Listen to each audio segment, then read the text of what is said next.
Кофеин с Алекс и Момчил. Най-усмихнатото сутрешно шоу.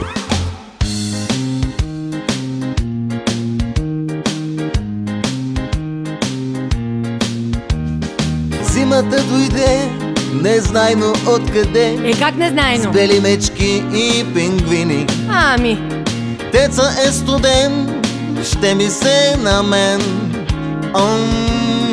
камина. ще ти се, ама няма. Но ще дойде ден, хубав слънчев ден. Кога това бе? Надявам се да е скоро, в който топлина ще усетя у дома. А до тогава зезна. Мръзни.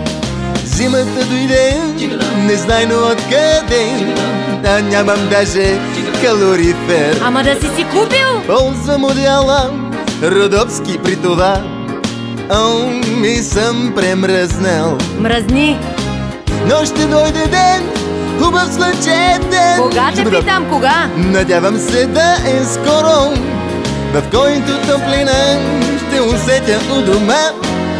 А до тогава зазнам. Зимата ни изненада. Пак ли? Да, изненада. Зимата ни изненада. Не. Изненада. Мръзна като куче. Като куче. Няма ли някоя дама да се смили над мен и да ме сгрее? Умрял съм от стон. Ела, момчиле, ела. Ела да видиш как ще те сгрея аз те. О, да, умрял съм от стон. Няма ли някоя дама да дойде да ме сгрее? Ще те сгрея! О, не.